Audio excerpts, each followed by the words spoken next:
매도인이 막 계약 이행 안 하고 그 매수인은 집 다 팔았는데 어디로 가냔 말이냐 막 요렇게 싸우잖아요, 그죠?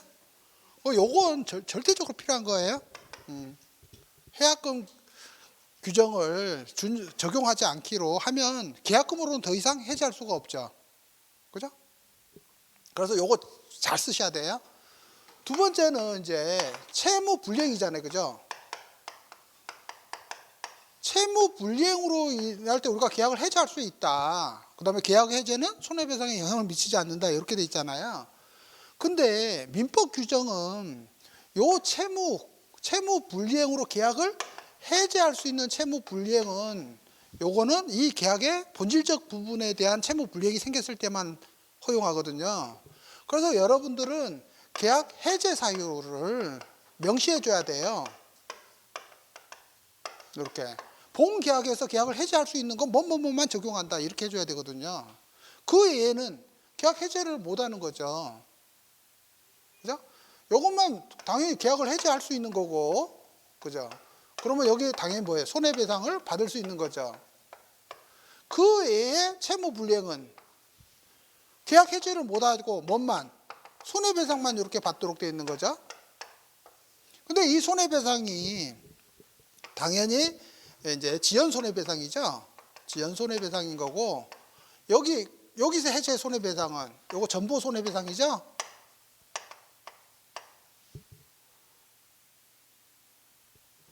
그죠? 그래서 요거를 적용을 할 때 이제 아까처럼 요 채무 종류에 따라서 나는 이거 말고 어떻게 할 수 있다 그랬어요? 강제 이행을 할 수도 있는 거죠. 그죠? 요거 해제가 안 되니까 뭐 한다는 소리예요? 강제 이행을 한다는 소리죠. 그 다음에 나는 강제 이행 중에서도 뭐예요? 직접 강제 할 수 있고, 아까 대체 집행할 수가 있어요, 그죠? 근데 그 이에 간접 강제라는 게 있잖아요, 그죠? 자, 간접 강제를 계약서에 쓸 수 있느냐, 이런 문제거든요. 여러분들이 민법 배워왔을 때 의무의 종류를 갖다가 그 자기 의무, 부자기 의무, 하는 급부, 그 다음에 주는 급부, 하는 급부에 자기 급부, 뭐 부자기 급부 이렇게 막 나눠 가지고 그거를 이제 배웠었잖아요. 그건 의무의 요 채무의 종류거든요. 의무의 종류고, 그 다음에 계약을 해제할 수 있느냐 없느냐라는 것은 요거는 의무의 급부의 범위예요. 요거 의무의 범위에 관한 부분이거든요. 그래서 의무의 종류에 따라서 강제 이행과 관련된 부분을 어떻게 할 수 있느냐, 요거 이제 민사소송법이에요. 그러니까 의무 종류 중에 우리가 하는 급부가 있고, 그 다음에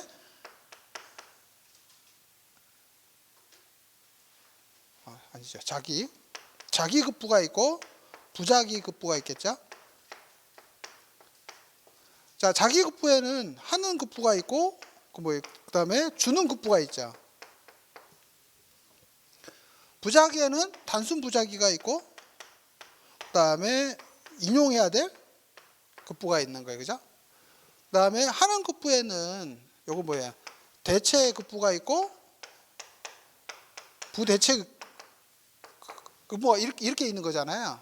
그래서 여러분들이 부대체 자기 의무에 대해서는 요 간접 강제를 할 수가 있는데, 순서가 제일 먼저 직접 강제를 해야 되고 반드시요, 그죠?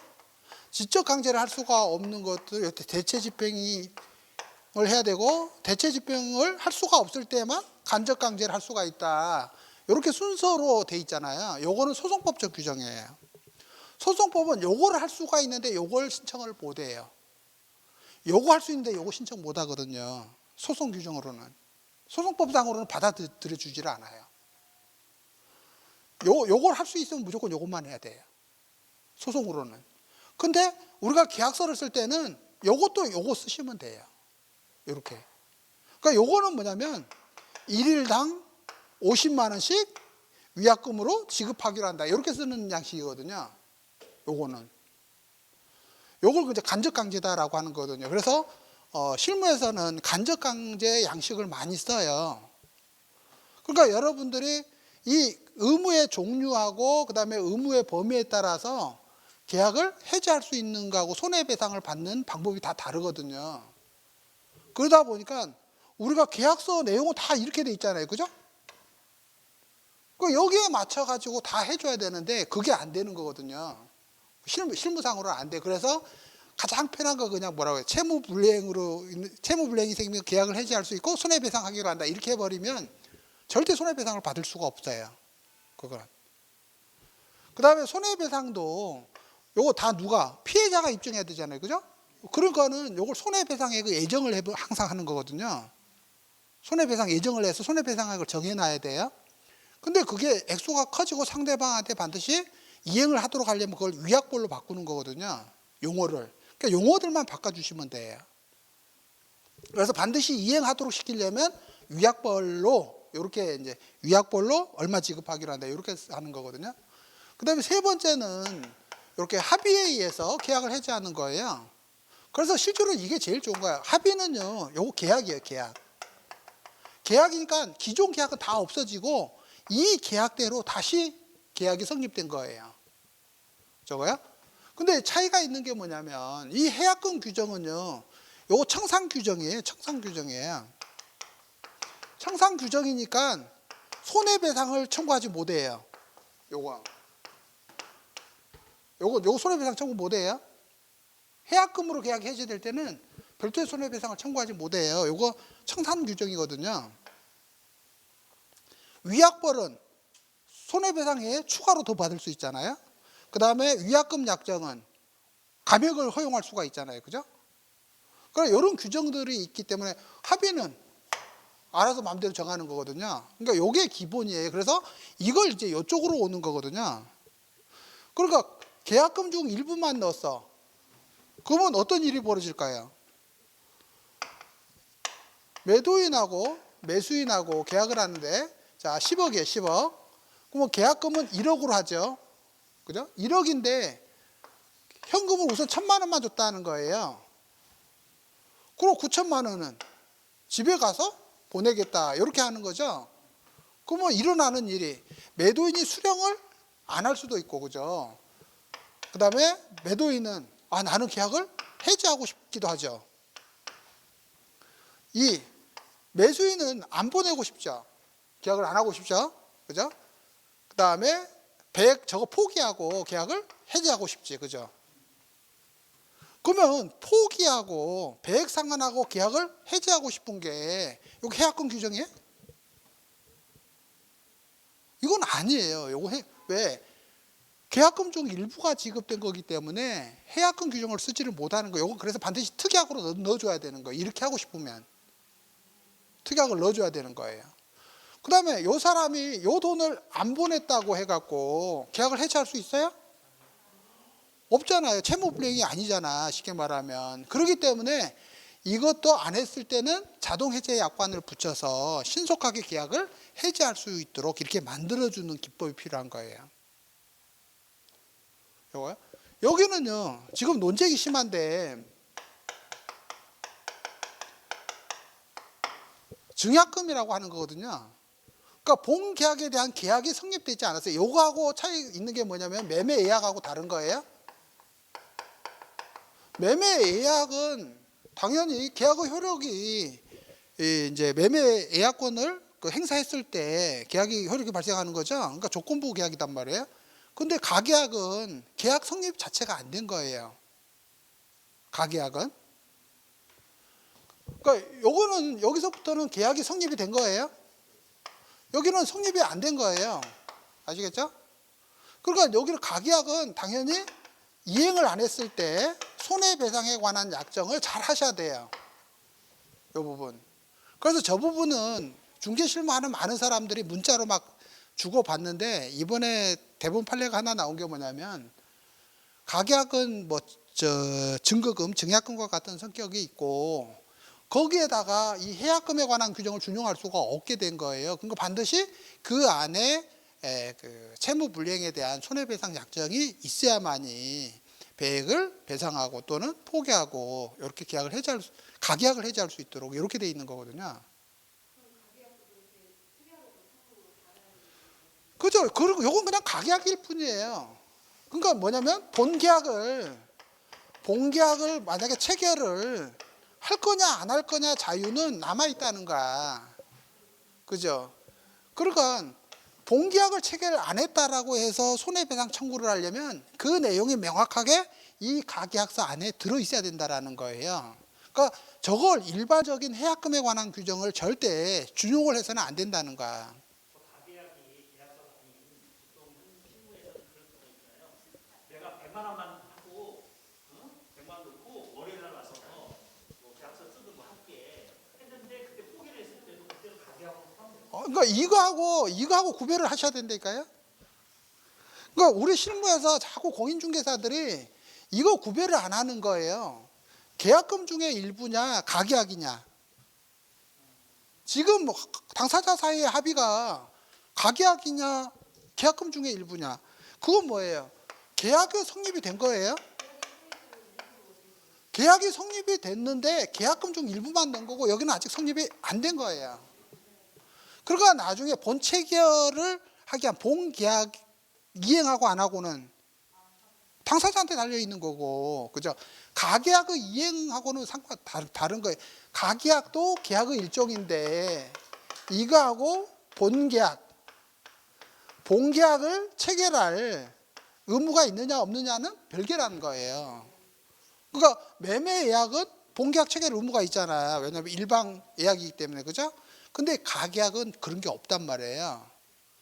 그래서 항상 그 가계약금 이런 걸 보낼 때는 계약이 성립된 것으로 처리해서 할 거냐 아니면 순수하게 가계약으로만 할 거냐 이 부분을 꼭 정해야 된다라는 거예요. 그렇죠. 이걸 구별을 안 하고 계속 중개 실무를 하다 보니까 나중에 분쟁이 생기면 해결이 안 돼요, 이게. 자, 가계약은 계약이 아니에요. 그죠? 앞으로 계약을 하겠다라는 거잖아. 그죠? 그죠? 그걸 어떻게 할 건지 꼭 정해놔야지. 그렇죠. 그러니까 가계약도 계약은 계약인데 뭐에 대한 거? 가계약에 대한 계약서니까 계약이다 이거예요. 본 계약하고는 별개의 계약이다 이렇게 보는 거거든요. 그러니까 가계약을 가지고 본 계약을 구속할 수는 없다라는 거거든요. 요게 이제 다른 거예요. 그래서 요 두 개 엄격하게 구별하셔야 돼요. 그래서 여러분들이 반드시 계약은 성립됐습니다. 계약금 중에 일부입니다. 이렇게 표현을 하든지 이거는 가계약금입니다. 이렇게 정확하게. 그러면 나중에 본계약을 체결 안 할 때 가계약금을 어떻게 처리할 거냐. 그죠? 그렇게 이제 써줘야 되거든요. 그래서 가계약은 내가 아직 계약을 할지 안 할지 안 정해진 거죠? 그러니까 만약에 본계약을 체결하지 않을 때는 그 가계약금을 어떻게 처리할 건지 반드시 넣어줘야 된다라는 거거든요. 근데 이제 저런 것들을 구별을 하지 않고 막 하다 보니까 많이 분쟁이 생겨. 그래서 많은 사람들이 가계약을 하면서 계약이 성립된 것처럼 막 보내거든. 그거 계약이 성립이 안 된 거예요.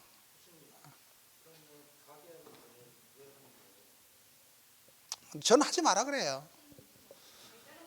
그러니까 요렇게 하라는 거지, 그죠? 요렇게 하라 그지, 요렇게 하지 마라 그래요, 저는. 왜냐면 요거는 그러니까 요걸 하려면 계약금 중 일부로 보내라니까. 그죠? 다 그래. 그러니까 계약할까 말까 가지고 확신이 안 섰잖아. 그래 놓고는 가계약 들어온 건 받아놓고는 그 다음에 좀 이따 안 하고 싶어. 그 가계약금 돌려준다 보니까 상대방이 뭐라 배액상환하라고 우기잖아요. 그럴 때는 아까처럼 본 계약을 체결하지 않을 때는 거기에 대한 배액을 상환해서 손해배상으로 배액을 지급하기로 한다. 이렇게 돼 있어, 명확하게 돼 있어야 돼요. 그러니까 항상 가계약도 계약의 일종이라는 거예요. 가계약도 계약의 일종인데 본계약 체결 의무는 없다라는 거예요. 그래서 매매 예약이라는 거하고 또 다른 거야. 그러니까 가계약, 매매 예약, 그다음에 계약이 성립됐는데 계약금 중에 일부를 넣었고, 그죠? 전부를 넣은 거, 이런 것들이 다 세부적으로 달라지는 거예요. 그러니까 이제 이런 구별들을 막 안 하게 되면 나중에 이제 어마어마하게 이제 고객하고 싸우다 보면 더 헷갈려. 그래서 가장 기본에 충실해야 돼요. 기본에. 자, 그러면 이제 확인 설명서 작성하는 거 설명해 드릴게요.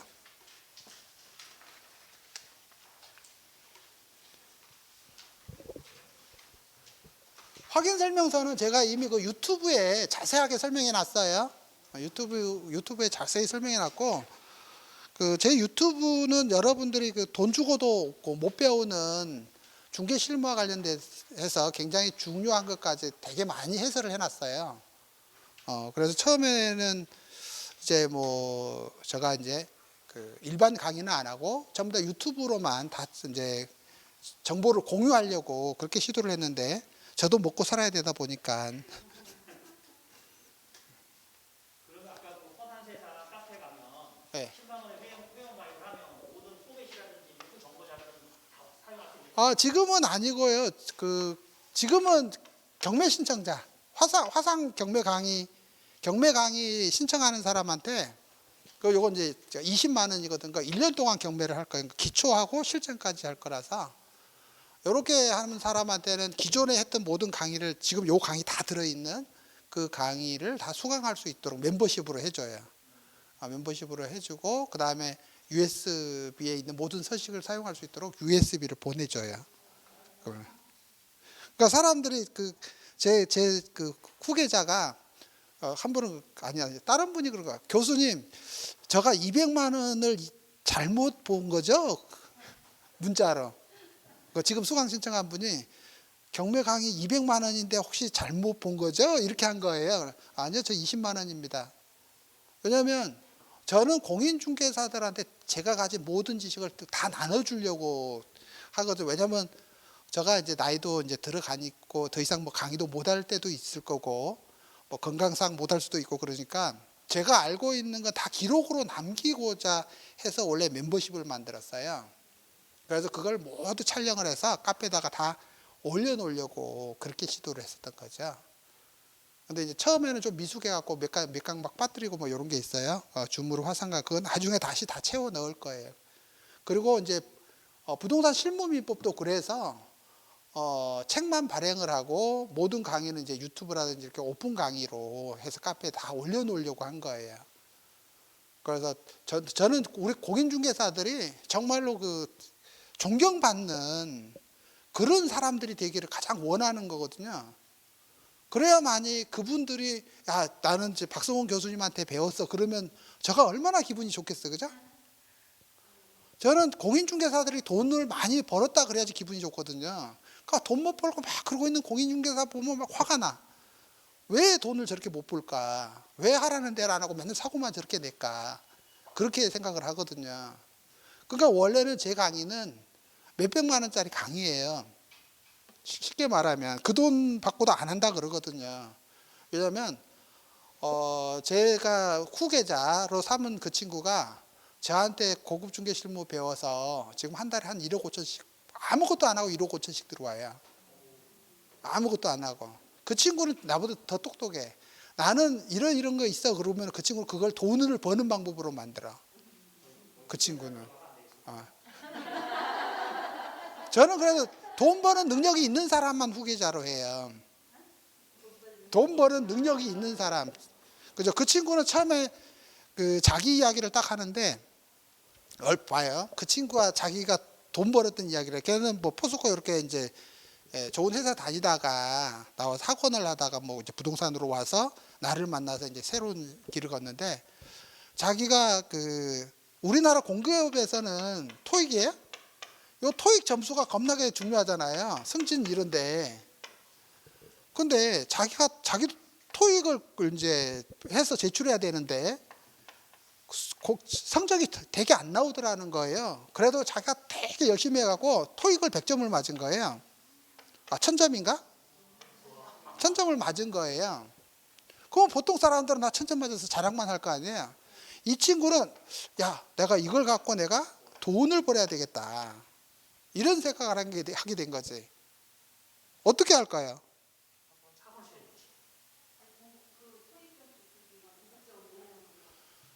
요 토익 점수가 필요한 사람들은 굉장히 많다라는 걸 알아야지, 그죠? 이 사람들한테 나한테 수강을 하면 무조건 900점 이상은 내가 해준다라는 거죠. 근데 수강료가 조금 비싸, 그죠? 왜냐면 시험 보러 갈 경비까지. 그래서 이 친구가 요걸 맞고 나서 요걸 돈으로 만들기 위해서 동남아에 있는 각 국가의 토익 시험을 다 봐갖고 다 100점을 맞아. 그러니까 일본 거하고 그래서 딱 보니까 분석을 했는데 토익이라는 게 일본 거하고 한국 것만 새로운 게 나오고 동남아 건요 한국하고 일본에 나왔던 거 다 짜집게 해갖고 출제하더라. 이걸 딱 파악을 한 거예요. 그래가지고 모집을 해서 그것만 집중적으로 교육을 시킨 다음에 비행기 타고 필리핀에 딱 가서 토익을 딱 맞아갖고 오는 거야.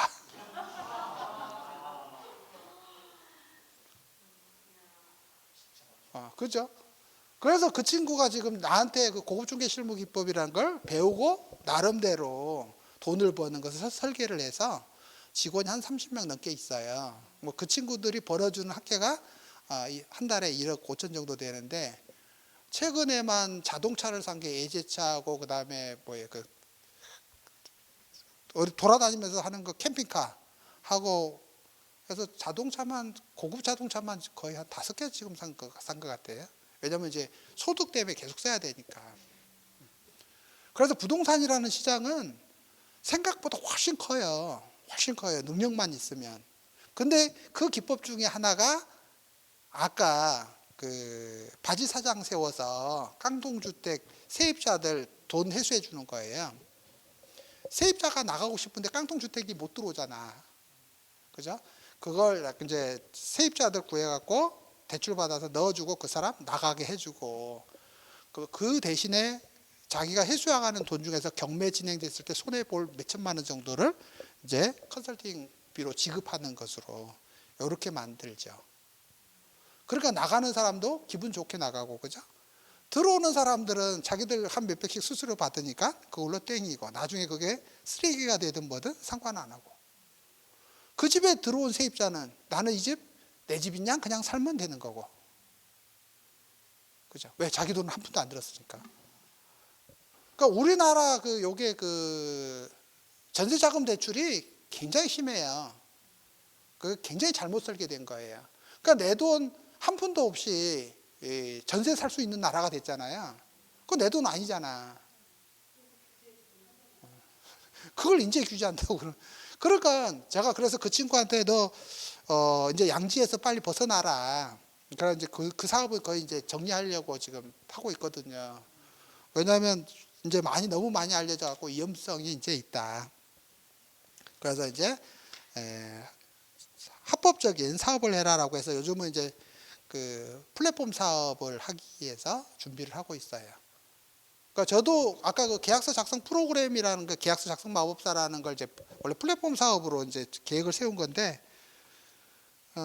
그건 그 친구도 교수님 요거는 수익이 조금 돈이 안 될 것 같다라고 자꾸 그런 이야기를 하더라고요. 왜냐하면 우리나라에서 아직 이런 계약서가 보편화되어 있는 거 아니잖아요. 그죠? 그렇다고 이제 이걸 관공서라든지 직방이라든지 이런 쪽에 납품을 하면 되는데 그래서 계속 망설이고 있는 거예요, 저도. 왜냐하면 모든 형태의 계약서를 완벽하게 쓸 수 있는 프로그램인데 여러분들이 아까 계약 내용 쓰기가 되게 어렵잖아요. 그러니까 그 많은 양이 데이터베이스로 들어있어서 그냥 골라서 넣기만 하면 되거든요. 계약서 안에다가.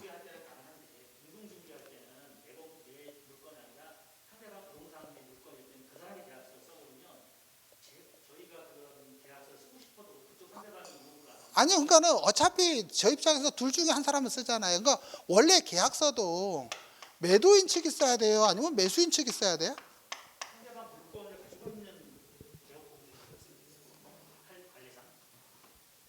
그죠? 그러면은 뭐 주로 매도 측이잖아.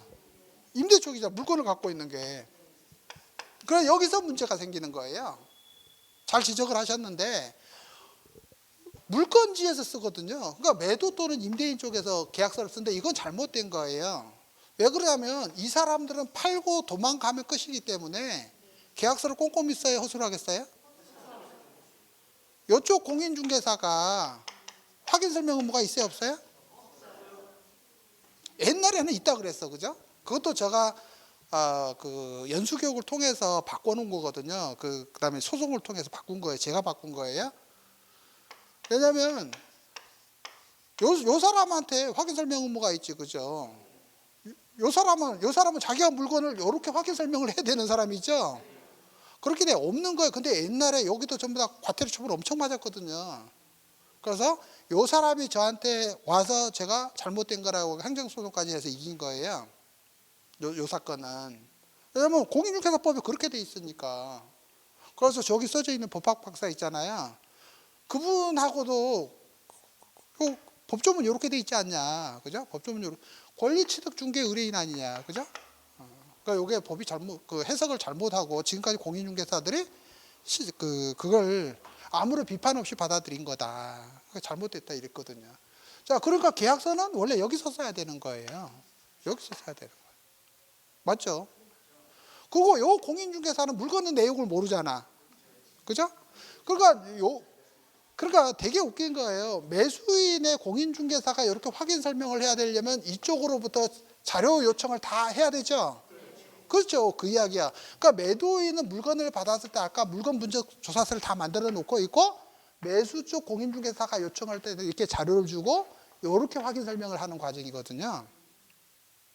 기본이. 이 사람은 할 수 있는 게 아무것도 없잖아. 그죠? 그리고 계약서도 원래는 이 사람이 써야 되는 거예요. 근데 우리가 보통 물건지에 가서 잔금을 치르다 보니까 일로 가는 거거든요. 자, 근데 그래서 이제 요 사람이 계약서를 쓰면 항상 부실하게 쓸 수밖에 없고 확인 설명서도 되게 부족하게 써요. 근데 행정처벌을 받는 사람은 얘잖아. 그죠? 그래서 항상 저는 이렇게 하거든요. 여기서 쓰더라도 내가 완벽하게 확인 설명서는 내가 써가지고 가서 내 고객한테 추가해서 붙여줘라. 그렇게 이야기를 해요. 얘 못 쓴다고 가서 따지지 말고. 그죠? 얘는 개판이잖아요. 그죠? 행정처분은 내가 받으니까 내 거는 항상 완벽하게 만들었고 가서 내 고객한테 붙여서 줘라. 이렇게 이야기를 하거든. 그것 때문에 엄청 싸워요. 나한테 배운 사람하고 안 배운 사람하고 아니 선생님 이렇게 쓰는 법이 어디 있느냐 이렇게 싸우거든요. 그래서 여러분들이 이제 이 부분은 싸우지 말고 내가 만들어서 가면 된다. 그죠? 이렇게 하는 거거든요. 그 다음에 아까처럼 요거 자료 요구를 했다라는 거. 요게 제일 중요하거든요. 자료 요구. 자료 요구하고 내가 확인할 수가 있는 건 직접 확인해야 돼요. 두 가지예요. 그게 이제 요 확인 설명서 작성 방법에 나오는 거거든요. 자, 확인 설명은 우리가 이제 확인 설명서라는 게 이게 아까 제가 잘못했다 그랬잖아요. 그러니까 집합 건물하고 일반 건물이 있고 요게 주거용이 있고 비주거용이 있고 이렇게 나누어지는 거거든요. 실무는. 근데 우리 국토교통부는 요렇게 구분을 하잖아요. 그러니까 주거용, 비주거용 요렇게 하고 요게 집합 건물, 일반 건물 요렇게 있게 되잖아요. 근데 집합 건물하고 일반 건물은 기본적으로 표시해야 되는 게 다 다르잖아. 그러니까 이 작성 방법을 그래서 혼동이 오는 거야. 이렇게 했었으면 아무런 문제가 없어요. 근데 국토교통부 그것들이 유권해석이랍시고 이렇게 해놓은 거예요. 그러니까 니네들이 잘못됐다. 빨리 고쳐라고 하는데 안 고치죠, 그죠?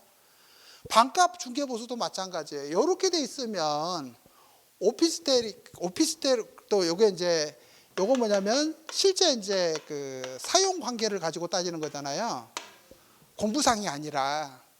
그러니까 오피스텔도 주거용인 거야. 그럼 반값이라는 표를 쓸 필요가 없잖아요. 근데 실제 사용이 아니라 뭐예요? 공적 장부를 가지고 선택을 하도록 하다 보니까 오피스텔은 여기에 해당이 된 거야. 그러니까 0.9%가 되다 보니까 너무 많다 그래서 반값으로 줄인 거거든요. 근데 법 어디에도 중개대상물 확인 설명서를 건축물 대장 공적 장부로 선택하라는 법이 없어. 그것도 국토교통부가 지네들이 한 거야. 왜냐하면 당연히 부동산은 실제 사용 관계, 그죠? 사용 관계에 따라서 당연히 중개보수를 계산을 하거나 그 다음에 이제 확인 설명서는 이렇게 등기 건물의 존재 형태에 따라서 하면 이게 되게 쉽거든요. 법 개정 안 해도 되는 거예요. 쉽게 말하면. 근데 그렇게 적용한 거거든요. 자, 그래서 이게 이제 여러분들이 행정처분을 안 받기 위해서 어쩔 수가 없어요. 확인 설명서는 무조건 공적 장부. 장부 용도에 따라서 용도로 주거용이냐 비주거용이냐 이렇게 선택을 하셔야 돼요. 그러다 보니까 나중에 이제 요거 쓰는데 애로사항이 되게 많은 거예요. 그 다음에 확인 설명은 아까처럼 권리취득중개 의뢰인으로부터 중개 의뢰를 받은 개업공인중개사에만 확인 설명 의무가 있다. 이렇게 하는 거고요. 그 다음에 확인 설명은 언제 해야 되느냐? 확인 설명 시키느냐? 중개가 완성되기 전이에요. 아시겠죠? 중개가 완성되기 전. 아까 제가 말씀드렸죠. 확인 설명을 해서 이 사람들이 매수 의사, 매도 의사, 임차 의사가 형성되는 관계다 그랬어요. 그죠? 그래서 중개가 완성되기 전에 하는 거예요. 그래서 내가 나중에 확인 설명을 잘못해 갖고 상대방이 손해를 입었다 그러면 동기의 착오에 의한 이제 문제가 발생을 할 수가 있게 되는 거예요. 그 부분이. 그래서 그래서 확인 설명하고 확인 설명서 작성은 언제 해요? 확인 설명서 작성은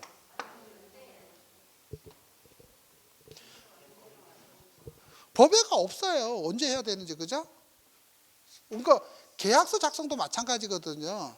계약 성립 시기하고 계약서 작성 시기하고는 별개 문제거든요. 그러니까 그런 구별들을 계속 법이 세부적으로 안 해놓다 보니까 항상 동시에 된다고 생각을 하는 거예요. 그 다음에 교부문은요. 요것들이 완성이 돼야 돼. 그죠? 완성된 후에 교부하는 것이지 완성이 안 됐는데 무슨 교부하고 그래. 그죠? 자, 그래서 확인설명서 작성 시기가 반드시 계약서 작성과 동시에 해라 이런 거 없단 말이에요. 그죠? 그래서 대법원 판례도 어떻게 나왔냐면 확인설명 의무를 다했다라는 걸 입증하면 확인설명서를 작성하지 않았다고 해서 확인설명 의무 위반으로 과태료 처분을 할 수가 없거든요. 확인설명 의무죠. 여기에 과태료 처분이 있는 거예요. 요거 작성 위반에는요.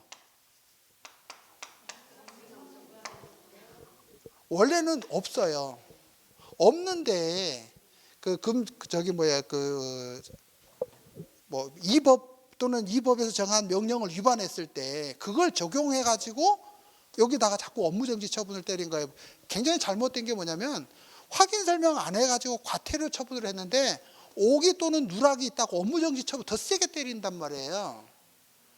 그러니까 이것도 자의적인 해석인 거거든. 그래서 원래는 없어야 되는 거예요. 근데 공무원들이 그걸 몰라서 자꾸 여기다가 그래서 과태료 처분이 아니라 여기를 뭘 때려요? 업무정지 처분을 때린다고.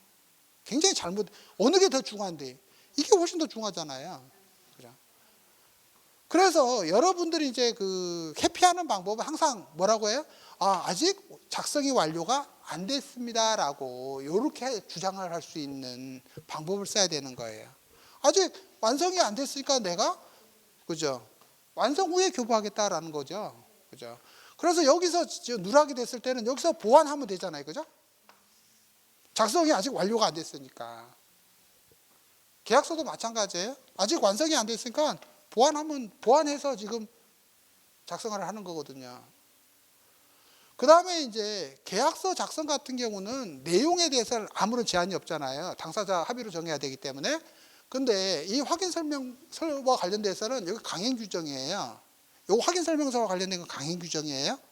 그래서 반드시 교부해야 되고 교부 일자까지 계약서에 꼭 쓰도록 이렇게 돼 있는 거예요. 그건 왜냐하면 임차인이라든지 매수자들을 보호하기 위해서 이게 강행 규정으로 만들어진 거예요. 요거 강행 규정이라고 봐야 돼요.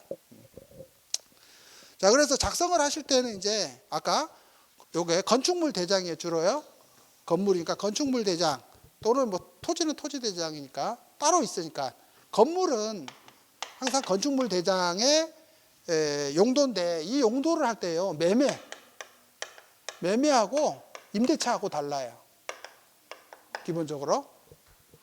왜 그러냐면 매매는 주된 용도로 하는 거예요. 임대차는 임차 부분 용도 이렇게 하는 거거든요. 선택을. 근데 여기가 이제 만약에 겸용 상가주택이다. 겸용주택이다. 그러면은 이제 면적 비율로 따지는 거예요. 그러니까 주거하고 비주거. 주거하고 비주거. 근데 는자가 하나 붙어야 되잖아요. 그죠? 그래서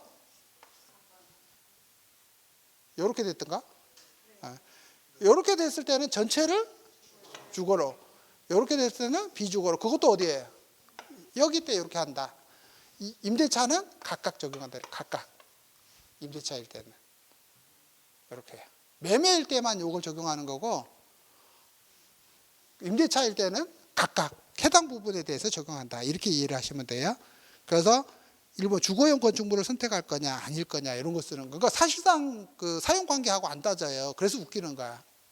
그래서 이번에 근린 시설을 주택으로 만들어서 쓰고 있는 불법 용도 변경된 거예요. 그러면은 공부상은 근린 시설이니까 비주거용을 써야 되고 중개보수는 0.9% 이내잖아요. 그러니까 오피스텔은 반값 아파트라고 하고 준주거로 해서 반으로 잘라놨는데 일반 근린 시설을 주거용으로 쓰는 건 오히려 어마어마하게 차이가 나잖아. 그러니까 원래 실제 사용 용도로 이렇게 했었으면 너무 간단했었던 거예요. 근데 그럼 고집을 안 버리는 거야, 국토교통부가. 그래서 항상 공인중개사는 행정처분을 안 받아야 되기 때문에 국토교통부가 하라는 대로 하면 돼요. 그냥 고집 필요가 없어. 자, 주거용 건축물 볼게요. 단독주택, 그죠? 공동주택 같이 있어요. 근데 우리가 그 등기부 보면 기재사항이 완전히 다르잖아. 그죠? 그러니까 이제 혼동이 오는 거예요. 자, 그래서 단독주택 체크하시고, 매매 교환이죠. 매매 체크하시고, 그죠? 그 밑에 이제 확인 설명 자료, 요게 기본적으로 두 가지예요. 공인중개사가 직접 확인해야 되는 게 있고, 자료 요구를 해야 되는 게 있어요. 이렇게. 요 두 가지거든요. 확인 설명의 자료에는. 그죠? 그래서 공인중개사가 직접 해야 되는 것은 요건 무조건 해야 돼요. 자료 요청을 한 건 상대방이 안 주면 못 하잖아요. 그러니까 자료 이제 요구를 했고 그게 제출했느냐 미제출했느냐까지 요거 꼭 써줘야 돼요. 무슨 자료를 요구를 했는데 제출했다 안 했다 여기까지 써주는 거예요. 근데 그게 밑에 대상 물건 상태에 관한 자료 요구 사항에다가 주로 요구를 쓰는 거예요. 상태에 관한 자료 요구 사항에다가요. 그러면 우리가 직접 확인할 수 있는 거 볼게요. 직접 확인할 수 있는 것 1 뭐예요? 공적장부. 그죠? 공적장부 다 해요. 공적장부. 그러니까 아까 체크했던 거 등기사항증명서, 토지대장, 건축물대장, 지적도 임야도, 토지 이용계획 확인서, 그죠?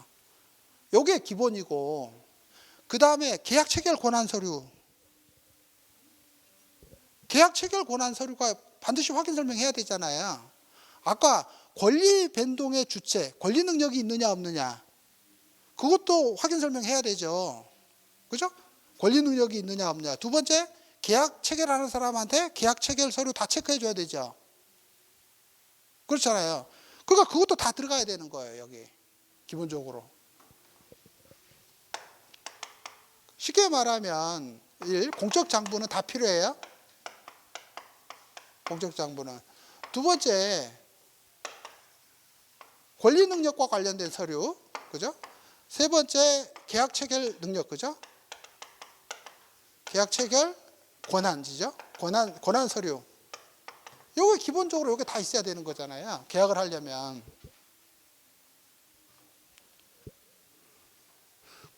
근데 이제 자료 요구 사항 중에서 아까 필수적인 게 뭐냐면 여기서 못 띄는 것 중에 하나가 건축물 해당 도면이에요. 그죠? 건축물 해당 도면. 저거 절대 안 띄어져요. 이해관계인이 아니라고. 지적도는 띌 수 있죠. 지적도는 가능해요. 그 다음에 아까 요 단독주택이니까 여러 사람들이 살잖아요. 그러니까 주소별 전입세대 열람, 그죠? 전입 세대 열람 내역이 필요해요. 그죠? 그 다음에 이 사람이 아까 공적장부 분석할 때 자기 건지 아닌지 확실하게 하기 위해서 뭘 필요로 했냐면 인감증명서, 그죠? 본인 발급 인감증명서도 요구했고, 그 다음에 등기 권리증, 그죠? 권리필증 갖고 오라고 요구했단 말이에요. 이것도. 그 다음에 이 집에 임차인들이 살고 있다 그러면 임차인 현황이죠. 임차인 있을 때 임차인 현황 요구해야 되잖아요. 그죠? 점유자는 필요가 없어요.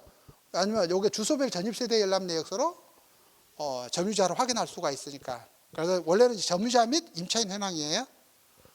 그 다음에 5번째, 내가 그 집에 살고 있지 않으니까 목적물 현황을 모르죠. 그래서 목적물 현황조사서. 현황조사, 그죠? 요게 필요한 거예요. 왜냐하면 그 집에 고장 났는지 안 났는지 내가 어떻게 알아? 확인 설명서는 이걸 기초로 해서 작성을 하거든요. 햇빛이 잘 들어오는지 안 들어오는지 내가 안 살아봤는데 어떻게 알아? 소음 어떻게 알아? 진동 어떻게 알아? 그죠? 그래서 요게 필요한 거고, 그 다음에 아까 심리적 하자가 있다 그랬잖아요. 그래서 숨겨져 있는 거, 고지 의무 사항. 이런 것들을 이제 달라고 해야 되는 거예요. 기본적으로. 그 다음에 아까 요 계약 체결 권한 서류 중에 내가 행위 능력에 문제가 있더라. 그죠? 그러니까 사실상 침해기가 있어. 요즘에 제일 많이 생기는 게 그거거든요. 아직 침해가 아닌데 약간 침해기가 있어. 그죠?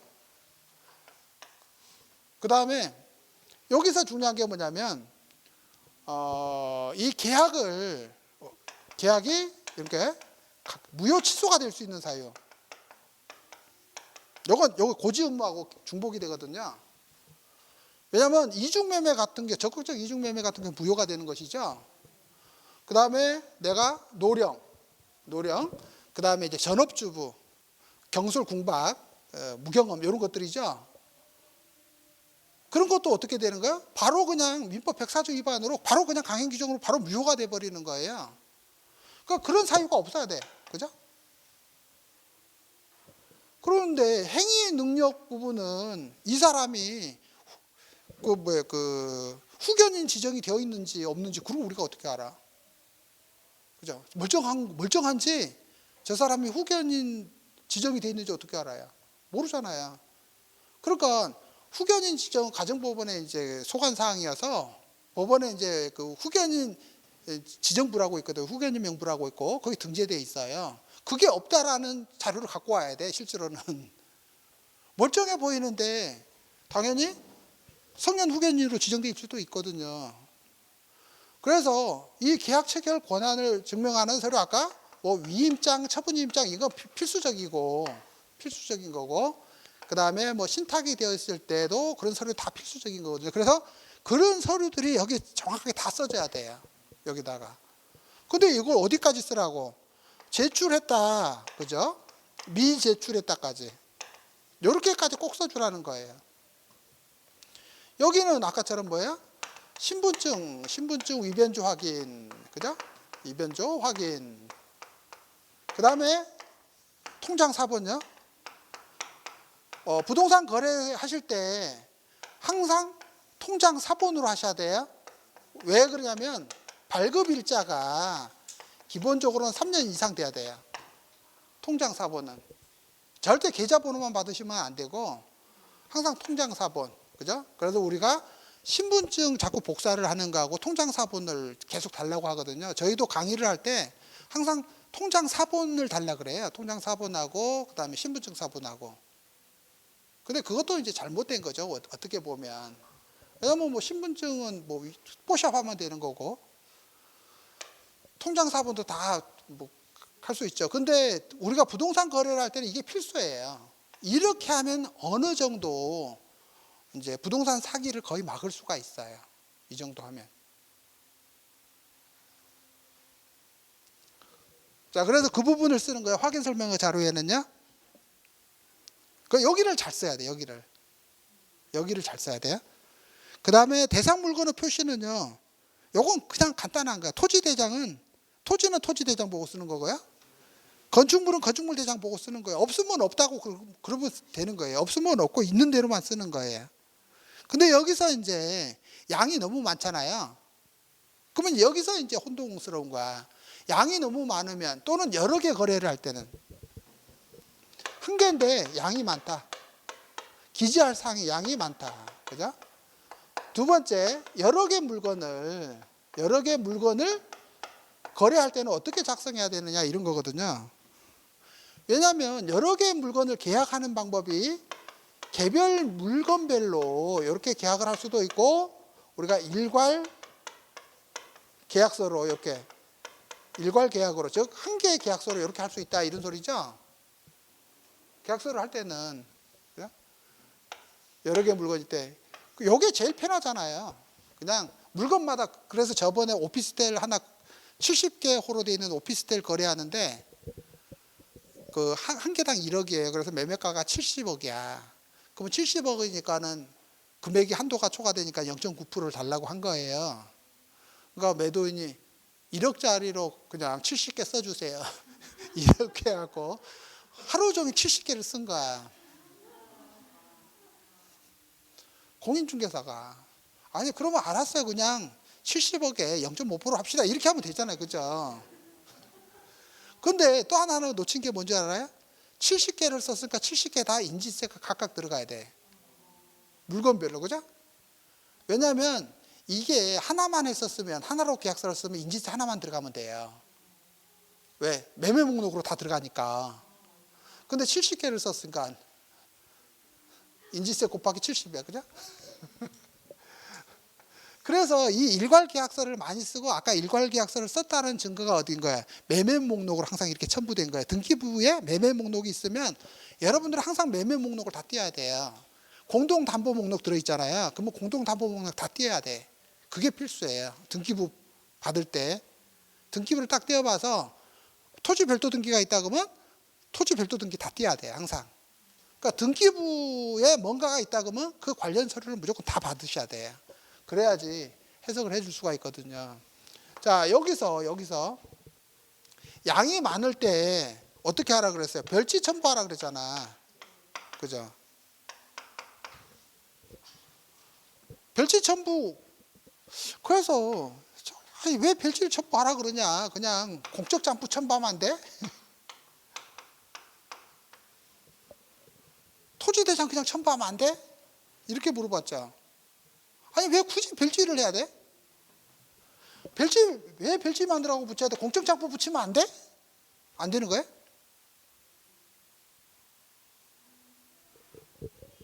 아니 우리가 요 작성 방법에 보면 양이 많을 때는 별지로 작성해서 첨부하라고 돼 있잖아요. 그럼 아니 요 뒤에다가 그냥 토지 등기부 이렇게 붙이면 안 돼요? 별지 말고? 될까요 안 될까요?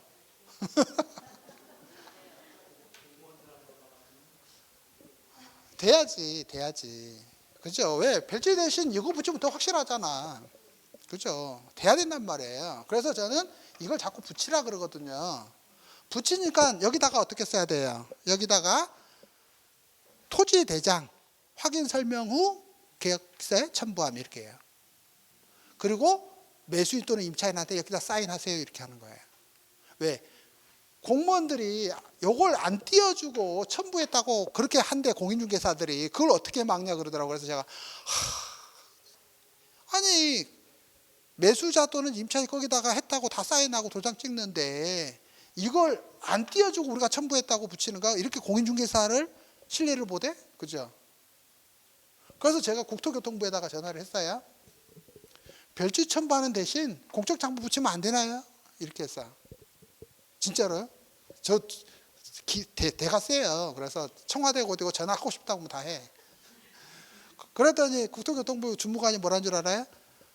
확인설명서는 행정처분 대상이잖아요. 그러니까 행정처분 대상인 시군구청에 문의하시기 바랍니다. 그런 거예요. 그래, 맞아, 알았어. 내가 그러면 또 할게. 그래서 연수구청 지적과에 전화를 했어. 요렇게 했는데 요렇게 하면 안 돼요. 그랬더니 연수 지적국가가 뭐라 그래? 국토교통부에서 그와 관련된 내용 하달한 바가 없음.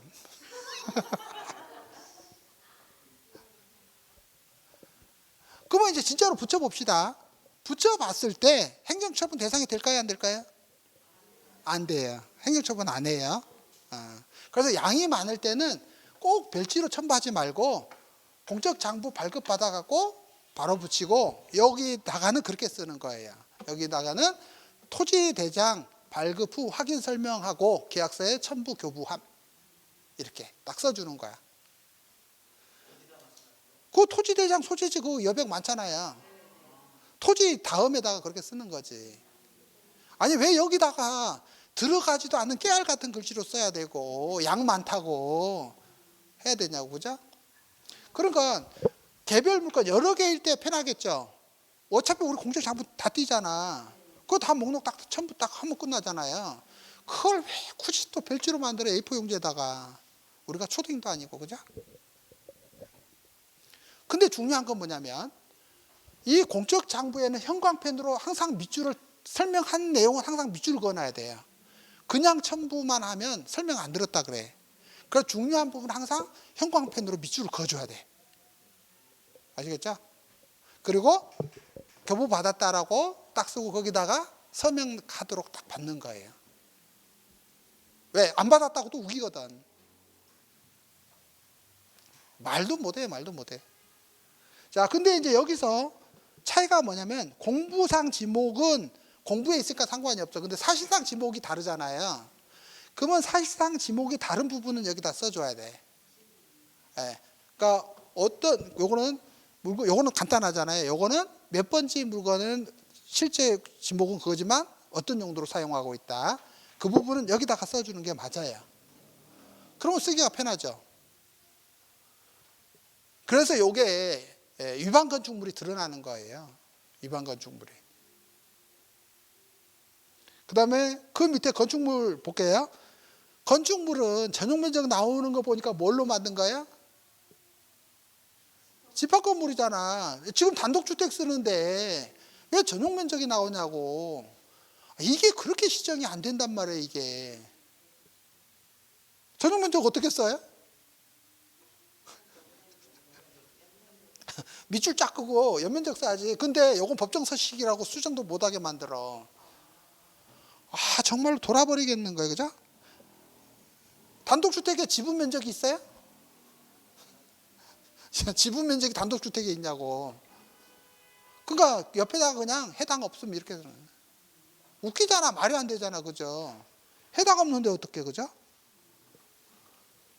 자, 그리고는 여기도 똑같이 건축물 대장 발급 후 확인 설명하고 계약서에 첨부 교부함. 나머지, 그죠? 그러면 나머지는 전부 다 건축물 대장에 다 써져 있는 거잖아요. 그죠? 건축물 대장에 써져 있어요. 자, 대장상 용도, 실제 용도 없겠죠. 그래서 실제 용도 이제 그 맞게끔 써줘야 되고, 그 다음에 내진 설계 적용 여부 이런 거 없어요. 그래서 실제로는 여기다가 어떻게 쓰냐면, 실제로 쓸 때는 건축물 대장상 기재사항 없음. 항상 이렇게 쓰거든요. 이제 정식으로 여기만 쓸 때는 건축물 대장상 기재사항 없음, 전용 면적 이런 거 해당 사항 없음. 이렇게 이제 막 써주는 거예요. 그리고 연면적 쓸 때도 없어, 그죠? 그 다음에 건축물 대장상 위반 건축물 여부. 요거는 건축물 대장에 도장이 찍혔으면 위법, 안 찍혀서 무조건 적법이에요. 왜? 건축물 대장상이니까. 대장상이니까. 근데 거의 다 사실상 변경됐잖아요. 용도, 불법 용도 변경, 불법, 위반 건축물, 불법 용도 변경, 이런 것들이 되게 많거든요. 그래서 그거는 위반 내용에다가 사실상 어떻게 사용하고 있는지를 써주는 거예요. 아까 근린시설을 주거용으로 쓰고 있잖아요.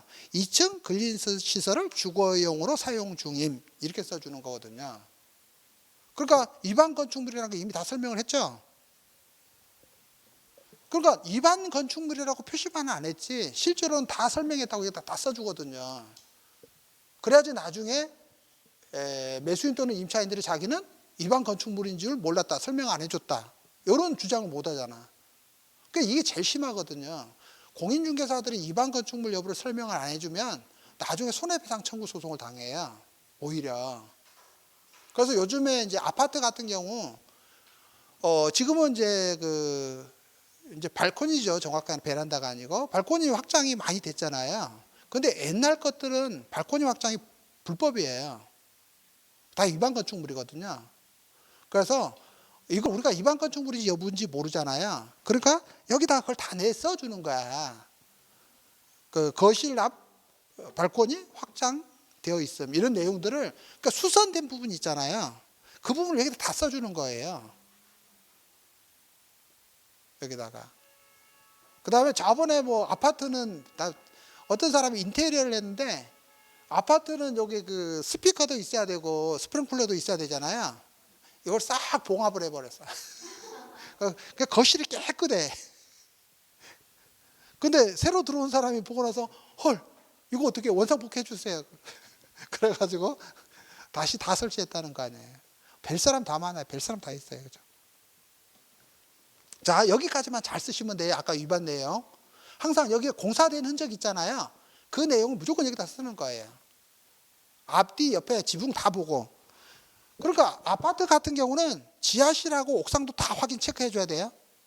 지하실하고 옥상도. 왜냐면 공용 부분도 다 해줘야 돼. 왜 그러냐면요. 저번에 음마 아파트 대치동에 있는 음마 아파트 지하에 쓰레기가 얼마나 많아요. 그거 누가 처리해야 돼? 입주자가 해야 돼요? 소유자가 해야 돼요? 소유자가 처리해야 되거든요. 그 옛날에 텔레비전에 막 저기 인천 다세대 주택 지붕에 쓰레기가 한 1톤 있는 집도 있었잖아. 그건 누가 치워야 돼? 그 공동 소유자가 다 해야 되거든. 매매했는데 그걸 확인을 안 했다. 그럼 어떻게 돼요? 큰일 나지. 그죠? 그런 게 문제거든요. 그래서 여기 확인 설명서는 말도 안 되는 거예요. 제가 만든 목적물 현황 조사서는 그런 내용이 다 있어요. 그런 내용이 다 있어. 하나도 빠뜨리지 않고 탈 수 있게끔 돼 있어. 근데 너무 허술한 거지. 그 다음에 아까 구조, 방향은 기준을 내가 설정하시면 돼요. 기준. 거실 기준으로 남향, 아니면 출입구 기준으로 이렇게 해요. 기준을 설정해서 써주시면 아무런 문제가 없고요. 그 다음에 이제 권리관계는 여기가 이제 못 써요. 왜냐면 우리가 권리관계가 겁나게 복잡하잖아. 그래서 권리관계는 무조건 등기사항 발급 후 확인 설명하고 계약서에 교부 첨부함 이렇게 꼭 써줘야 돼. 왜냐면 이 등기부 기재사항을 여기다 기재했다는 건 말이 안 돼요. 이건 진짜로 공무원들이 직무유기하는 거야. 그 다음에 여기 소유권에 관한 사항이 갑군지 정말로 소유권에 관한 건지 몰라. 그죠? 요거 소유권에 관한 사항이 갑구 쓰라는 거예요? 소유권만 쓰라는 거예요? 모르잖아요. 나는 절대로 해석이 안 돼. 소유권에 관한 사항을 쓰는 건지 갑구를 쓰라는 건지 이해가 안 돼요. 맞잖아요. 이게 말이 안 되거든요. 그래서 그럼 토지 별도 등기는 어디다 써야 돼? 토지 별도 등기. 아니 집합 건물에 토지 별도 등기가 있거든요. 표제부에 있잖아. 표제부 전유 부분에 있잖아요. 그죠? 그거 어디다 쓰는 거예요? 그래서 말도 안 되는 거야. 그러니까 그냥 어떻게 하는 게 좋아요? 등기부 발급 받아갖고 첨부해 주는 게 맞구나. 그죠? 근데 항상 요거 계약 시에 확인 설명해야 되니까 계약 시에 발급 받아야 돼요. 그러니까 등기부는 여러분들이 접수 받을 때 반드시 발급 받고요. 그 다음에 계약서 쓸 때 다시 발급 받고 중도금 지급할 때 다시 발급 받고 잔금할 때 다시 발급 받고 이렇게 하셔야 돼요. 근데 여기는 어떤 거? 계약 시에 발급 받은 그 등기부를 여기 붙여야 돼요. 그래서 날짜가 같아야 돼. 계약서 계약금 보낸 날짜하고 요 날짜하고 같아야 돼요. 그래야지 그 전에 확인 설명을 한 거니까 정확하게. 그 다음에 토지 이용 계획 확인서는 요거 이제 되게 어려운 거예요. 요것도 기본적으로 뭐예요? 토지 이용 계획 확인서 발급 후 확인 설명하고 첨부함 이렇게 해야 돼. 그죠? 왜냐면 용도 지역 지구 구역 쓰는데 양이 많은 거 어떻게 똑같이 갖다 붙이냐고. 있는 거 그냥 그대로 써주면 되지. 그죠? 건폐율 상한하고 용적률 상한은 시군 조례에서 찾아서 써야 되죠. 이것도 말이 안 되는 거야. 이것도 말이 안 되는 거예요. 왜 말이 안 되냐면 이런 거, 아파트는 용적률 건폐율대로 지었을 거 아니에요. 그러면 건축물 대장에 있는 걸 써줘야지. 나대지를 할 때는 조례상 그게 맞아, 그죠? 재개발 재건축 물건은 조례상 게 맞아. 앞으로 지을 거니까. 근데 이미 건물이 완성된 건 있는 건물의 걸 써줘야 될 거 아니에요. 안 그래요? 여러분들이 이런 공무원들 밑에서 중개업을 하고 있는 거야.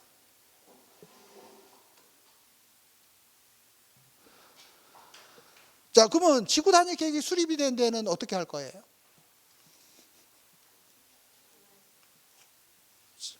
지구 단위 계획이 수립이 돼 용적률 건폐율이 따로 지정이 돼 있는데 그럼 어떤 걸 쓸 거야? 말이 안 되는 거죠? 그건 지구 단위 계획에 있는 내용을 써줘야 되는 거야. 왜? 이 땅에 적용되는 용적률 건폐율을 써줘야 되는 거거든요. 건물이 있을 때 없을 때 나눠가지고 이렇게 해주는 건데, 그러니까 기본을 모르니까 이렇게 되는 거고요. 그 다음에 도시군 계획시설. 요거 이제 되게 사람들이 헷갈려 하는데요. 요거는 매매 목적물에 접하고 있거나 저촉되어 있는 도시군 계획시설을 써주는 거예요. 해당 물건에 접하고 있거나 저촉된 거. 그러니까 뭐밖에 없어요? 도로 공원밖에 없어. 그죠? 도시계획시설이라는 게 뭐예요? 기반시설 중 도시관리계획에 의해서 결정 고시된 시설. 그거 다 써요? 말이 안 되는 거지. 아, 정말 미치겠어. 그죠? 허가구역 해당하면 써줘야 되고, 투기지역 해당하면 써줘야 돼요. 그 다음에 지구 단위 계획, 그 밖에 도시군 관리계획, 요게 이제 머리가 아픈 거예요. 왜냐면, 그 밖에 도시군 관리계획은요, 굉장히 광범위하게 이게 적용이 돼요. 해당 물건지에가 적용되지 않거든요. 굉장히 광범위하게 적용이 돼요. 그래서 반드시 요거는 시군구청에 문의해서 도시관리계획이 수립이 되어 있는지 반드시 체크해 줘야 돼요. 그 다음에 지구 단위 계획 구역으로 지정이 되어 있더라. 토지 이용 계획 확인서에. 그러면은 지구 단위 계획 수립 여부를 반드시 체크해 줘야 돼요. 그래서 지구 단위 계획이 수립이 되어 있다. 그러면 그거 가서 중요한 사항 반드시 확인 설명해 줘야 된다라는 거예요. 왜? 이 토지에 가장 가치에 영향을 미칠 수 있는 게 지구 단위 계획이죠.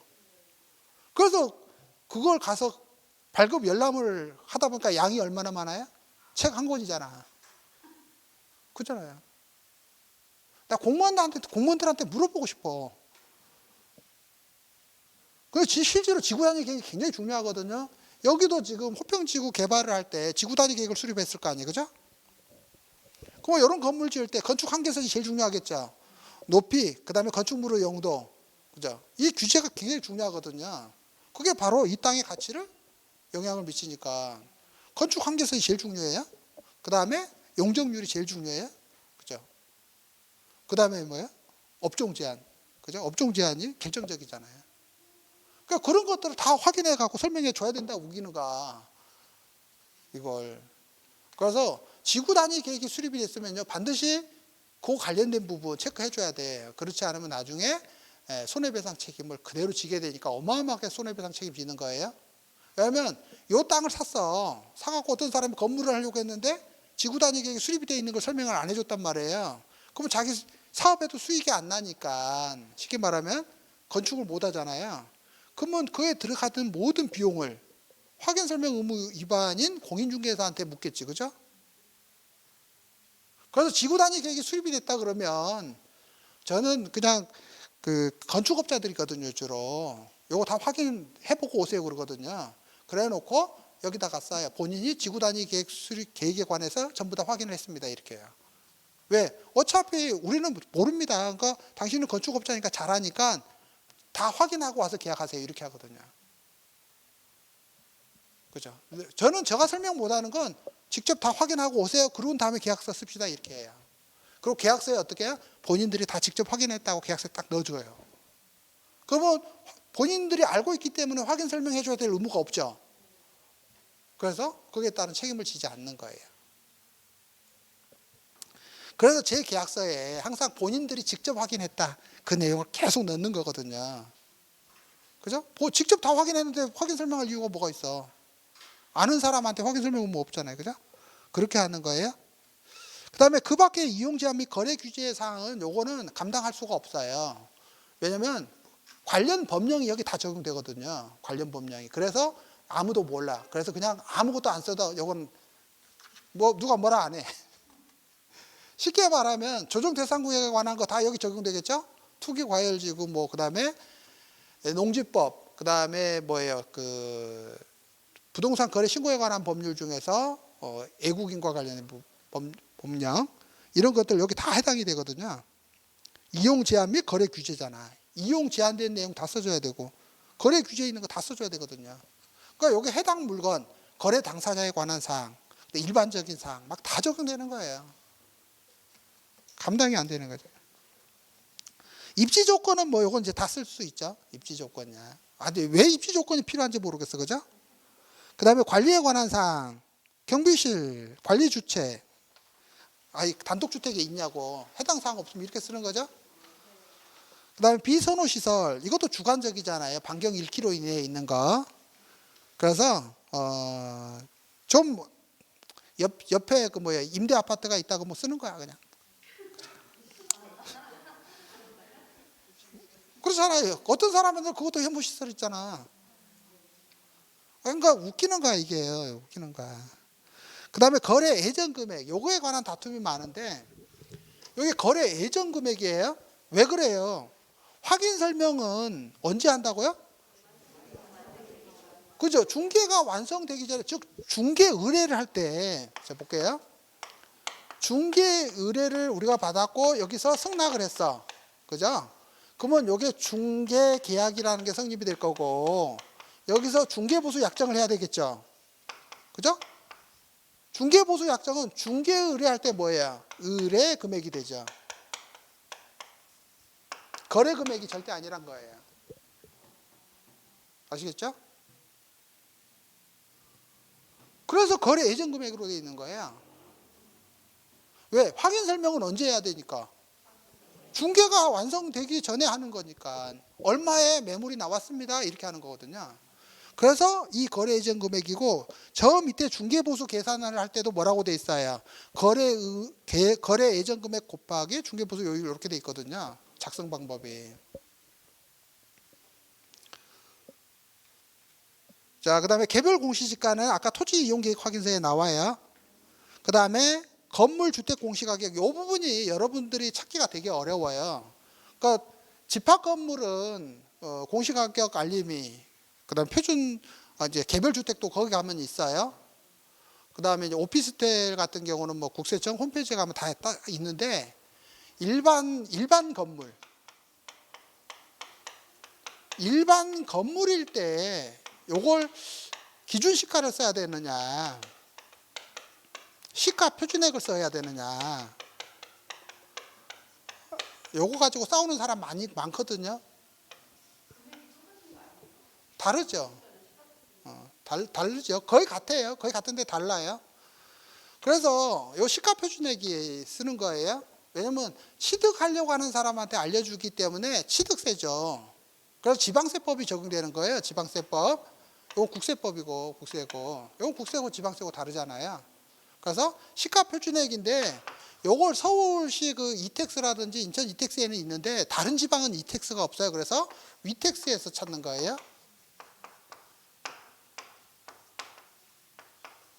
이택스. 요거 지방세라서 그래요. 그러니까 취득과 관련된 거지 양도소득세와 관련된 건 아니잖아요. 확인 설명은 매수자한테 해주는 거니까. 그래서 이렇게 쓰는 거고요.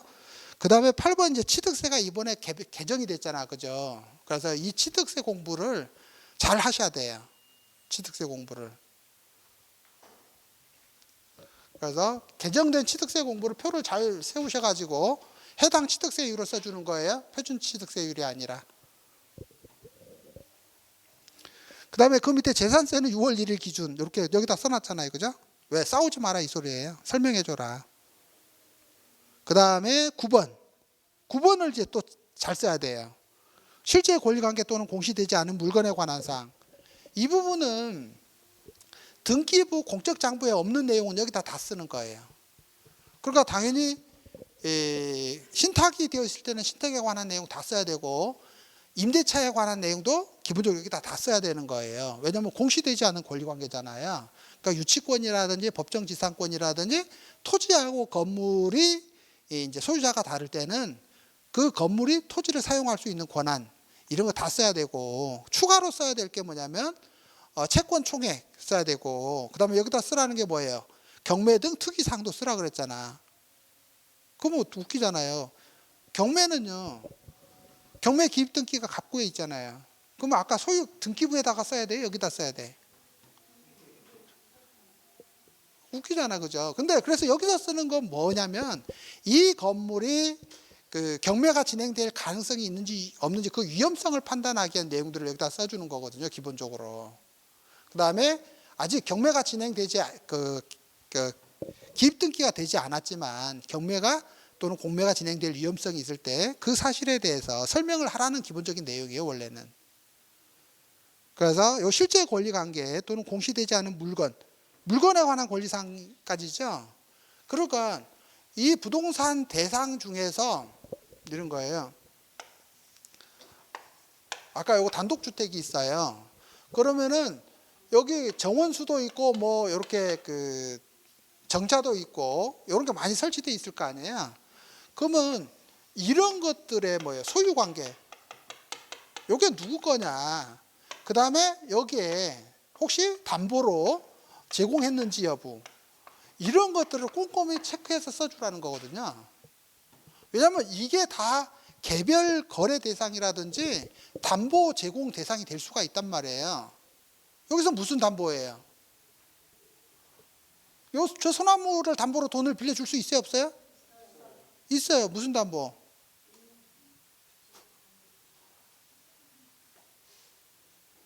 뭘로 해요?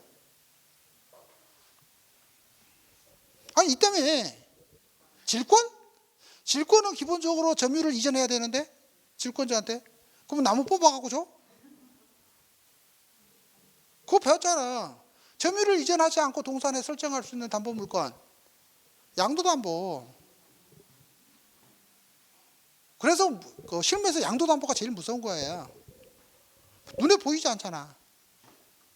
보이지 않잖아요.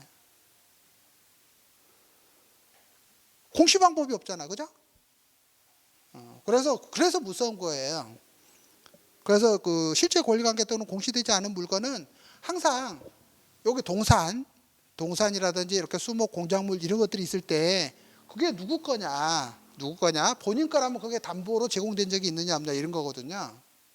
그러니까 저번에 그 반월공단에서 일어난 사건이 그거예요. 공장 매매를 했어. 공장 매매를 한 거예요. 그러면 매매를 우리가 쓸 때 당연히 토지 건물만 썼겠지. 그죠? 공장 기계 엄청 들어있는데 그럼 매수자가 다 청소하고 공장 가동시키려고 준비하고 있는데 시커먼 양복 입은 애들이 트럭 몰고 와서 기계를 다 주워 싣고 간 거예요. 그래서 아니 왜 이 식으로 싣고 가냐? 그러니까 서류 딱 내민 서류가 뭐예요? 양도담보지, 양도담보. 나한테 돈 빌리고 기계들 나한테 다 양도로 잡힌 거다. 근데 매도인 전화해봐야 전화가 돼야 안 돼요? 끝이잖아. 그죠? 양도담보에 동산 양도담보에 누가 거기 대응을 할 거야? 끝나는 거지. 제일 무서운 게 양도담보예요. 그걸 막을 수 있는 방법은 없어요. 그 대한민국 정말 그 사기꾼들의 천국이라니까요. 그 대장동 토건 세력은 세 발의 피야. 자, 그래서 실제 권리관계 이 부분은 여러분들이 그러니까 이게 뭐냐면 이게 목적물 현황 조사서잖아요. 그죠? 이거 다 물어봤잖아요, 임차인한테. 근데 임차인이 자기 거라고 없다 그랬잖아. 그러니까 상대방을 어떻게 들어가는? 사기죄로 형사고소 바로 들어가는 거지. 그죠? 민사소송은 안 되지만 사기죄로 무조건 형사고소로 들어가는 거지. 근데 만약에 피해가 회복되지 않으면 무조건 실형 나오거든요. 그러면 다른 가족들이 어떻게든 해결해 주겠지, 그죠? 그래서 해결을 할 수가 있지. 그 전에는 해결이 안 돼요. 그래서 중개업하다가 안 되면 무조건 형사고소하는 거예요. 기본적으로. 그 다음에 내부 시설 상태에 관한 거, 요거는 아까 뭐예요? 자료 요청을 하라 그랬죠. 중개 대상물 상태에 관한 자료 요청을 받아서 그걸 기초로 먼저 작성하는 거예요. 자, 아까 중개 대상물 자료 요청을 했어요. 그 자료가 뭐냐면 이 목적물 현황 조사서야. 목적물 현황 조사서. 요걸 내가 받았잖아요. 조사서를 받았어요. 공인중개사가 가졌어. 그러면 이걸 가지고 매수인 임차인을 데리고 현장에 가야 되는 거예요. 현장에 가서 요 내용하고 현장하고 맞느냐 틀리느냐 체크를 해줘야 돼. 그런 다음에 와서 여기다가 써주는 거야. 원래 기본은. 그죠? 기본은. 요게 일치하면 문제가 없는데 다르면 특약 나중에 계약서 쓸 때 이거 어떻게 할 거예요? 이거 어떻게 할 거예요? 이렇게 다 세부적으로 써줘야 되죠. 그죠? 그러니까 요 내부 시설의 상태는 이렇게 자료 요청을 무조건 해야 돼요. 해야 돼. 근데 여기서 자료 요청에서 빠진 것 중에 있는 게 가장 예민한 게 뭐냐면 그 누수예요, 누수. 누수는 항상 뭐예요? 아랫집에 물어봐야 되잖아. 아랫집에. 누수는 그죠? 아랫집에 물어봐야 되거든요. 그래서 여러분들이 항상 집합 건물에서 무조건 아랫집에 누수 확인해야 된다. 그게 이제 필수고요. 그 다음에 내부 시설에 쭉 오다 보니까 제일 밑에 그 밖에 시설물들이 있잖아요. 그러니까 뭐냐면 이 부동산에 별도로 설치되어 있는 시설물들이 되게 많거든. 그런 것들을 다 체크를 하라는 거예요. 쉽게 말하면 단독주택의 그 외부에 설치되어 있는 그런 것들을 다 매매에 포함이 될 건지 상태는 어떤지 정상으로 작동되는지 이런 것을 다 체크하라는 거거든요. 저번에 경매 물건을 하나 봤는데 경매 물건이 위반 건축물인 거예요. 그래서 사람들이 막 안 사. 그래서 내가 위반 건축물이 뭔가 이렇게 봤더니 옆에 주차시설을 설치했는데 주차시설 정기 점검을 안 받아가지고 그게 위반 건축물이 된 거야. 건물의 가치에 전혀 영향을 미치지 않는 뭐가 주차시설이.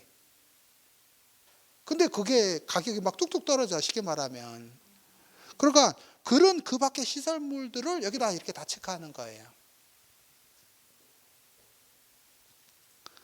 그 다음에 벽면 도배. 여기는 이제 벽면 도배는요, 여러분들이 이제 실무를 하다 보면 자 누수하고 결로하고 그 다음에 이제 빗물 이제 유입이 되는 이렇게 크게 이렇게 이제 단계로 나누거든요. 그 다음에 곰팡이. 이제 결로로 인해서 이제 곰팡이죠. 근데 이런 것들을 감추기 위해서 어떻게 해요? 도배를 싹 새로 해버리거든. 그럼 우리가 알 수가 없잖아요. 그러니까 그걸 써줘야 돼. 도배를 새로 해서 확인할 수가 없음. 이렇게. 도배를 새로 해서 확인 불가. 보통 우리가 장판 밑에 시커멓게 썩었잖아요. 환설명 의무가 있다 없다? 그거 있다고 우기는 사람들 있잖아요. 근데 요거 우리가 공인중개사가 통상적인 상태에서 이야기를 하는 거거든요. 그러니까 들춰볼 수 있는 데는 들춰봐야 되는 거예요. 근데 다른 게 있어갖고 볼 수가 없는 데는 장롱 뒤에는 알 수가 없어요. 쉽게 말하면 그 이야기를 말하는 거거든요. 눈으로 확인할 수 있는 곳에는 확인을 해줘야 되는데 아닌 곳은 확인 설명 의무가 없다는 거거든요. 그러니까 막 장롱 드러냈는데 뒤에가 다 썩었어. 그건 공인중개사 확인 설명 의무 아니다. 그죠? 이렇게 해주는 거거든요. 자, 환경 조건, 일조량. 자, 우리가 모르잖아요. 그죠? 그 다음에 소음도 모르는 거예요. 그러니까 나중에 이거 작성에 대해서 이제 의뢰인들이 태클을 걸면 아니, 요건 내가 작성한 거 아니다. 나는 자료 요청해서 그대로 설명해주고 여기다 쓰는 거다. 그죠? 아시겠죠? 그러니까 공인중개사가 임의로 쓰면 안 돼요. 요건 공인중개사가 뭐라고 작성 방법이 뭐라고 돼 있어요. 자료를 요청해서 그 자료에 기초해서 작성하라 그랬잖아. 그러니까 반드시 자료 요청한 내용이 있어야 된단 말이에요. 그리고 그걸 기초해서 작성해야 돼. 근데 그걸 설명하다 보니까 제출한 자료와 달라. 그죠? 그러면 그 내용들을 막 써주는 거예요. 근데 이게 너무 부실해. 그죠? 너무 부실해. 자, 그다음에 중개보수. 중개보수는 여러분들이 공인중개사법 다 했으니까 계산 산식을 그대로 써서 그냥 해주는데, 아까 계산하는 산식이 원래는 거래 예정 금액이에요. 그래서 약간의 초과 중개보수가 생길 때는 중개보수를 이렇게 계산을 해서 넘어갈 수도 있는 거예요. 이건 무조건, 왜냐면 거래 예정 금액으로 중개보수 계산하도록 돼 있거든. 근데 요율도 합의요율을 써야 되잖아요. 그러니까 요율은 반드시 수기로 쓰셔야 돼요. 수기로. 왜냐면 수기로 안 쓰면 뭐예요? 부동문자라고 보거든요. 그래서 합의가 안 된 걸로 봐요. 그래서 중개보수 요율 합의는 소송할 때 되게 중요한 거예요. 합의가 된 거.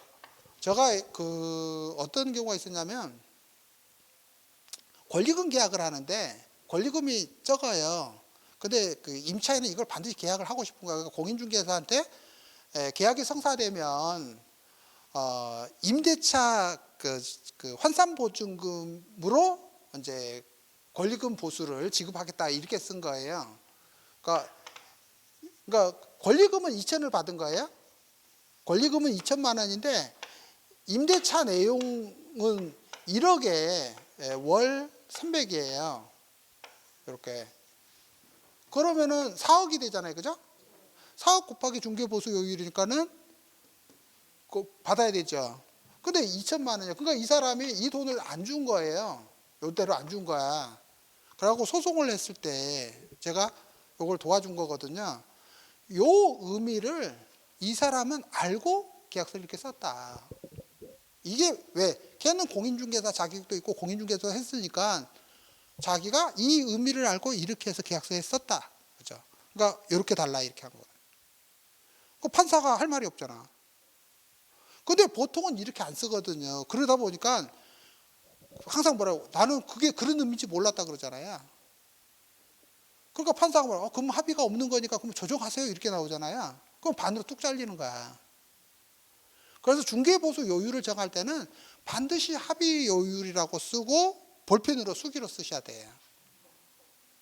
정확하게. 그리고 거기다가 어떻게 행광편까지 팍팍 확실하게 설명하고 합의가 된 거다 이렇게 해주는 거거든요.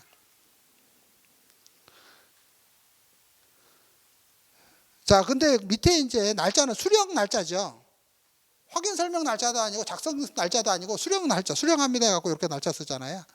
왜냐면 교부일을 쓰라 그랬거든. 그죠? 교부일. 확인 설명서 교부일이 들어가야 되거든요. 교부일이에요, 교부일. 자, 교부일이에요. 요거는. 그 다음에 이제 매도인, 매수인, 여기는요, 확인 설명을 받은 사람을 쓰는 거예요. 그러니까 대리인이 왔을 때는 대리인 써야 돼. 누구한테 확인 설명을 했느냐, 거기에 따라서 쓰는 것이지 권리변동 주체가 아니에요. 확인 설명을 한 사람, 그러니까 계약서 당사자하고 다를 수 당연히 있죠. 그죠? 계약서에 나온 사람하고 당연히 다를 수 있어요. 그래서 확인 설명의 주체는 확인 설명을 받은 사람을 써준다. 그죠? 근데 매도인 없어도 되잖아요, 원래. 그죠?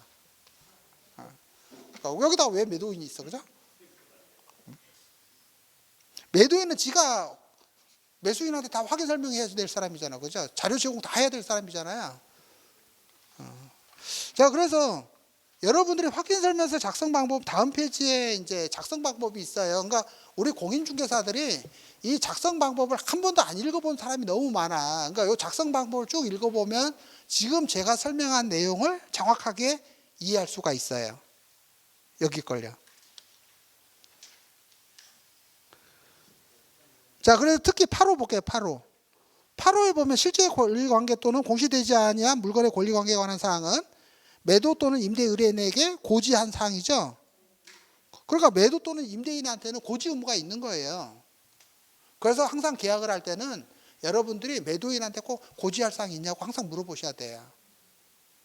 그죠? 그래서 아까 실제 권리관계 있죠? 실제 권리관계란에 꼭 그거 물어보고 기타 나머지 고지할 사항이 없다고 진술함. 그거 꼭 써주셔야 돼요. 아까 실제 권리관계란에. 자, 법정지상권, 유치권, 임대차, 그죠? 토지에 부착된 조각물 및 정원수 여기 있잖아요. 그죠? 왜 정원수라든지 조각물이 별개의 거래 객체가 될 수도 있고 양도담보 설정이 될 수도 있어요. 그래서 그 부분을 반드시 체크하라는 거예요. 이 부분이. 그 다음에 그 밑에 당구장 표시 임대차 계약이 있는 경우, 그죠? 요거는요, 여러분들이 조심해야 될 게 임차인이 나가고 새로운 임차인이 들어오는 계약할 때도 기존에 임차인 있잖아요. 임대차가 있잖아요. 그래서 기존 임대차 계약을 설명해 줘야 되는 거예요. 여기 써줘야 되는 거예요. 임대차 계약이 있는 경우, 그죠? 임대보증금, 차임액, 계약기간, 장기수선 충당금 이런 거 다 확인해 주고, 그죠? 그 다음에 근저당 등 이런 게 설정돼 있을 때는 채권 최고액 다 기재해 줘야 되고, 그 밖에 경매, 공매 등 특이사항, 그죠? 경매, 공매는 이미 갑구에 다 기입 등기로 되어 있는데 여기다가 또 해주라는 소리잖아요. 네. 그래서 여러분들이 이 확인 설명서만 꼼꼼히 있으면 절대로 행정처분 대상이 되지 않아요. 그러니까 공무원들은 이 확인 설명서만 보고 행정처분을 하거든요. 행정처분 요게 아무런 문제가 없이 작성되어 있다. 그러면 그냥 아무 소리 못 합니다, 실제로. 그래서 여러분들이 여기를 꼼꼼하게 쓰셔야 돼요. 꼼꼼하게 빠뜨리지 않고. 그러면 돼요. 그리고 어차피 이제 요게 작성 매뉴얼이 없어요. 법령이 워낙 부실하게 돼 있다 보니까. 그래서 큰 문제가 없이 빠뜨리지 않고 작성만 돼 있으면 확인 설명 의무 위반으로 행정처분 자체를 할 수가 없어요. 그 부분을 여러분들이 잘 이해하시면 돼요. 자, 오늘 지금 단독주택만 설명을 해드렸는데 나머지는 다 대동소이예요. 나머지 모든 계약서는 다 대동소이하고 내일은 제가 아파트 분양권 이제 요 동네 이제 분양권 거래가 뭐 핫한 지역이다라고 하니까 내일은 분양권 계약서를 작성하는 법에 대해서 또 정확하게 설명을 그렇게 해드리도록 하겠습니다.